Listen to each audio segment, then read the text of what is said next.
السلام عليكم ورحمة الله. وعليكم السلام ورحمة الله أكبر الله أكبر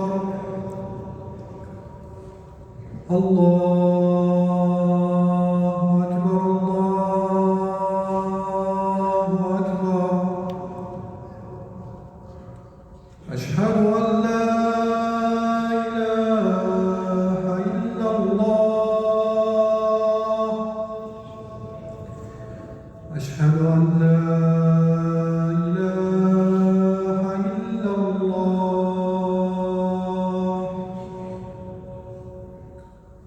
أشهد أن محمدا رسول الله.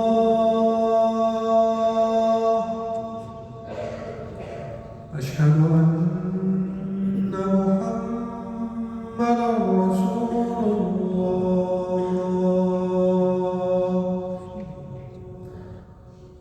حي على الصلاة.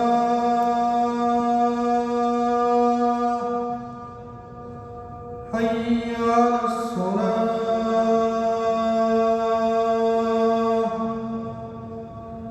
حي على الفلاح.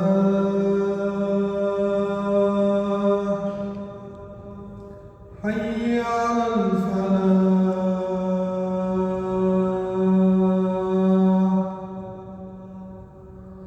الله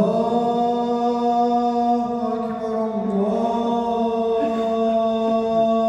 أكبر. لا إله إلا الله.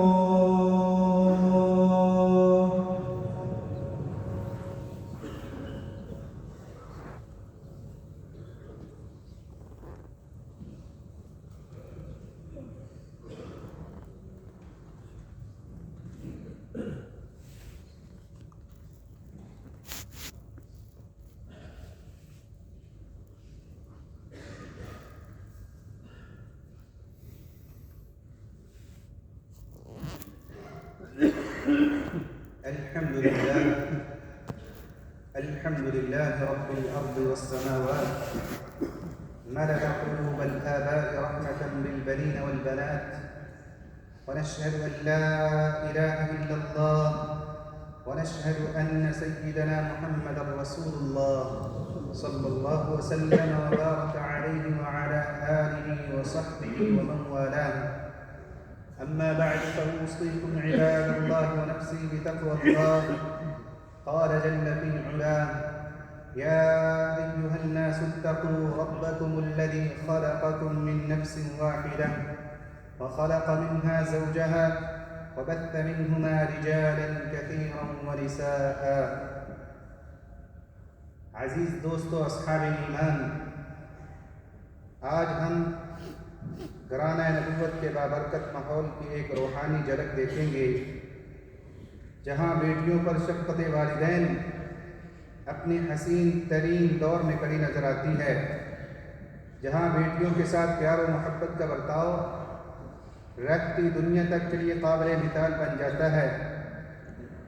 سامعین کرام، یہ شفیقانہ اور رحیمانہ تعلق جناب نبی کریم صلی اللہ علیہ وسلم کا اپنی چار عزیز جان پاکیزہ و فرما بردار صاحبزادیوں کے ساتھ تھا، جو اللہ تعالیٰ نے انہیں ام المؤمنین سیدہ خدیجہ رضی اللہ تعالیٰ عنہ سے عطا فرمائی تھی۔ نبی کریم صلی اللہ علیہ وسلم نے ان دختران عزیزان کی پیدائش پر خوشی کا اظہار فرمایا، خالق وہاب کی اس عنایت پر شکر بجا لایا اور اپنی پیاری صاحبزادیوں کے لیے اعلیٰ و خوبصورت ناموں کا انتخاب فرمایا۔ چنانچہ زینب کا مطلب ہے خوبصورت منظر اور عمدہ خوشبو والا پاکیزہ درخت، رقیہ کا مطلب ہے بلند و مرتبہ رفعت والی، ام کلثوم کا مطلب ہے خوبصورت خد و خال والی۔ یہ نام آپ علیہ السلام نے ان کی صحت و عافیت کی نیک پالی کے پیش نظر رکھا۔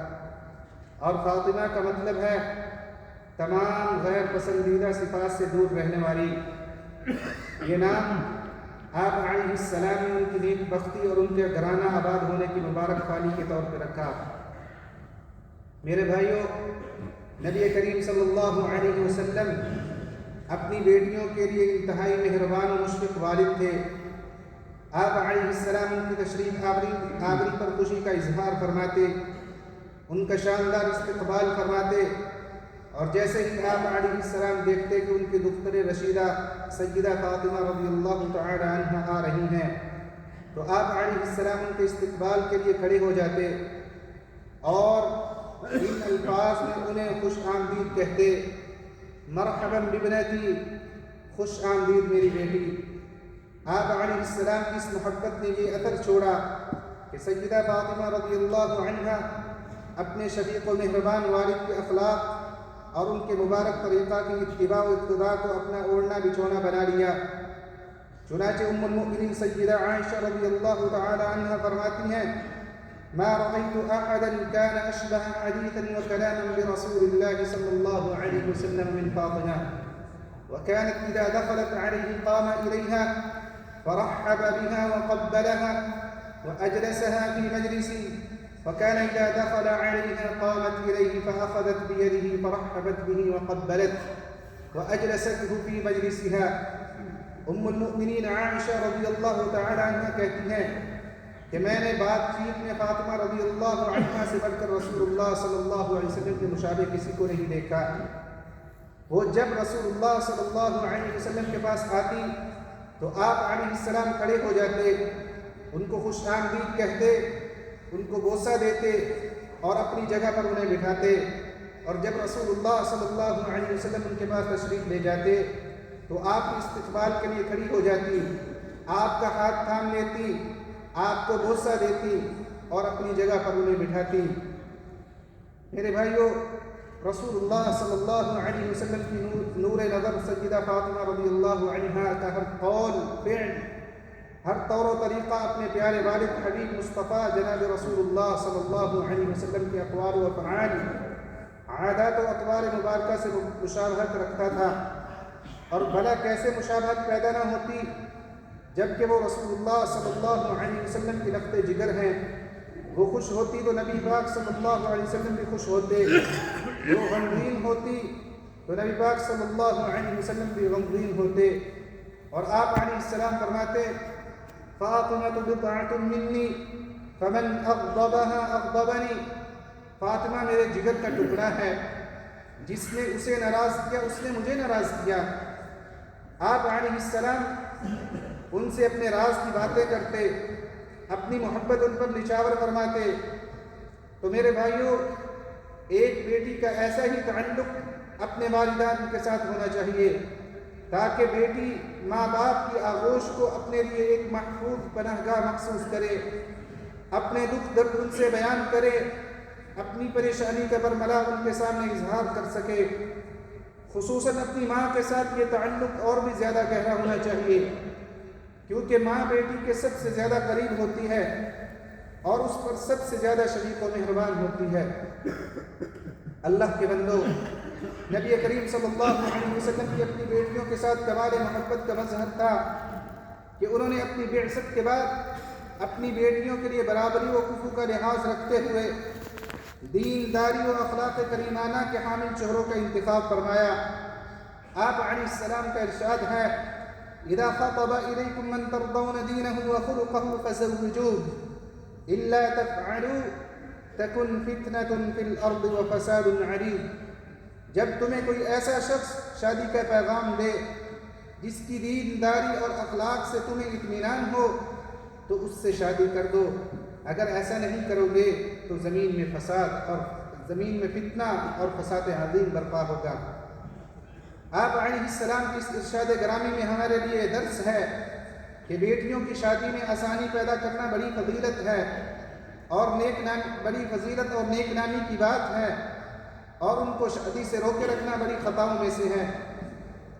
سامعین کرام، آپ علیہ السلام کا اپنی صاحبزادیوں کے ساتھ کریمانہ برتاؤ کا ایک عظیم مظہر یہ بھی ہے کہ آپ علیہ السلام ان کی شادیوں کے بعد ان سے رابطہ منقطع نہ فرمایا، بلکہ مسلسل ان کی خبرگیری فرماتے رہے، ان سے ملنے تشریف لے جاتے، ان کے بچوں سے محبت فرماتے، ان کے شوہروں کی عزت و تکریم فرماتے، ان کے مابین صلح کرواتے تاکہ وہ خوشحال اور محبت والی زندگی گزار سکیں۔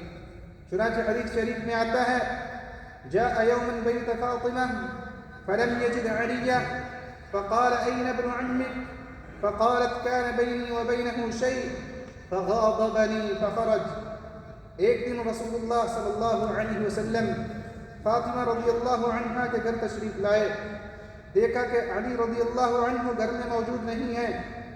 آپ صلی اللہ علیہ وسلم نے دریافت فرمایا تمہارے چچا کے بیٹے کہاں ہیں؟ انہوں نے بتایا کہ میرے اور ان کے درمیان کچھ ناگواری پیش آ گئی اور وہ مجھ پر خفا ہو کر کہیں باہر چلے گئے ہیں۔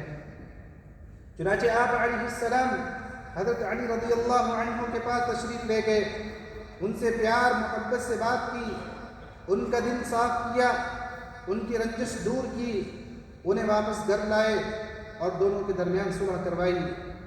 اسی طرح آپ علیہ السلام کی شفقت فطری اور اخلاق عالیہ کی ایک جھلک یہ بھی ہے، جب حضرت رقیہ رضی اللہ عنہ بیمار ہوئی تو آپ علیہ السلام نے ان کے شوہر حضرت عثمان رضی اللہ عنہ کو ان کے پاس رکے رہنے کی تاکید فرمائی تاکہ وہ حضرت رقیہ رضی اللہ عنہ کی تیمارداری اور ان کی نگہداشت بہتر انداز میں کر سکیں۔ تو میرے بھائیوں، اپنی بیٹیوں کے معاملے میں خوف خدا رکھیے اور اپنے نبی و محبوب جناب رسول اللہ صلی اللہ علیہ وسلم کے طریقے کی اتباع کریں۔ یا ایھا الذین آمنوا اطیعوا اللہ واطیعوا الرسول واولی الامر منکم۔ اقول قولی ھذا واستغفر اللہ لی ولکم فاستغفروہ۔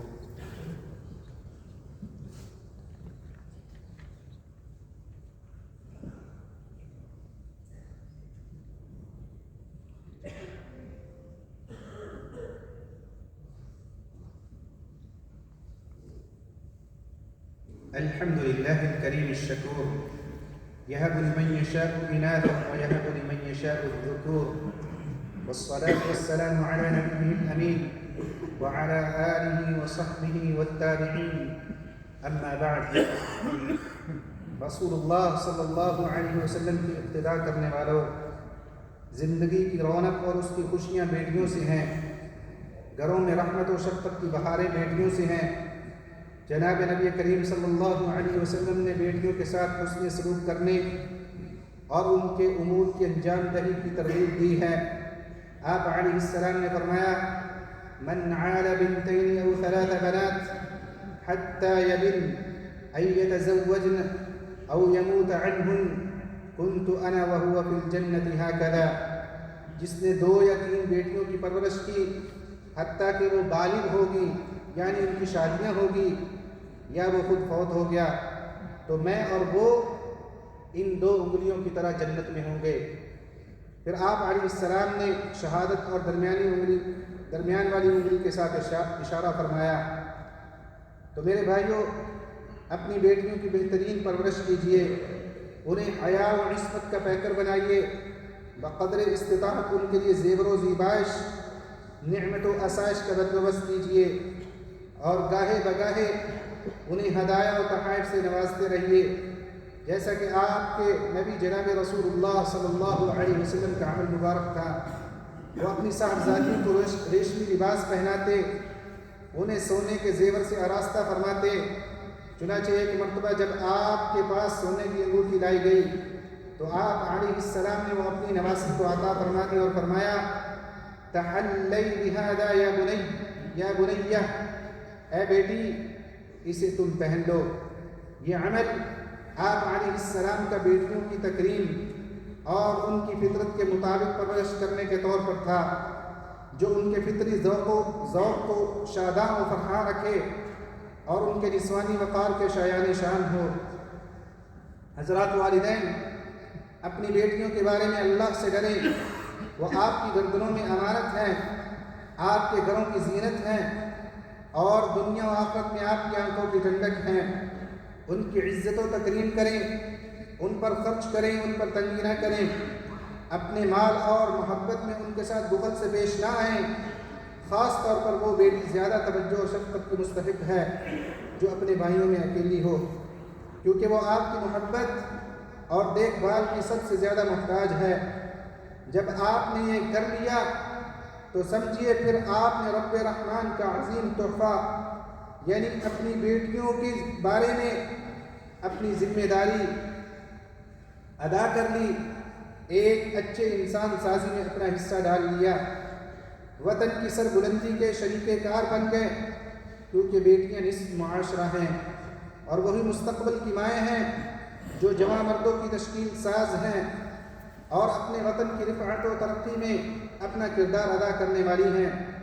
رب اصدق القائلین کا ارشاد ہے وَلَهُنَّ مِثْلُ الَّذِي عَلَيْهِنَّ بِالْمَعْرُوفِ، اور عورتوں کا بھی حق ہے جیسا کہ مردوں کا ان پر حق ہے دستور کے مطابق۔ هذا وصلوا وسلموا على سيدنا ونبينا محمد، اللهم صل وسلم وبارك عليه وعلى آله الطيبين الطاهرين وأزواجه أمهات المؤمنين وبناته ذوات الفضل المبين، وارض اللهم عن أبي بكر وعمر وعثمان وعلي وعن سائر الصحابة الأكرمين، اللهم اجعلنا بك مؤمنين ولك عابدين وإلى بناتنا محسنين وبوالدينا بارين وارحمهم كما ربونا صغارا يا أرحم الراحمين. اللهم احفظ دولة الإمارات وتولها برعايتك وأحفظها بعنايتك يا رب العالمين. اللهم احفظ بحفظك الشيخ محمد بن زايد رئيس الدولة وأدم عليه لباس السداد والحكمة ووفقه ونوابه وولي عهده الأمين، والشيخ محمد بن راشد وولي عهده ونوابه وإخوانه حكام الإمارات وأولياء عهودهم لما تحبه وترضاه. اللهم ارحم الشيخ زايد والشيخ راشد والقادة المؤسسين والشيخ مكتوم والشيخ خليفة بن زايد والشيخ حمدان وشيوخ الإمارات الذين انتقلوا إلى رحمتك، وأدخلهم بفضلك فسيح جناتك، واشمل شهداء الوطن برحمتك وغفرانك. اللهم ارحم المسلمين والمسلمات الأحياء منهم والأموات. عباد الله، اذكروا الله العظيم الجليل يذكركم واشكروه على نعمه يزدكم وأقم الصلاة. الله أكبر.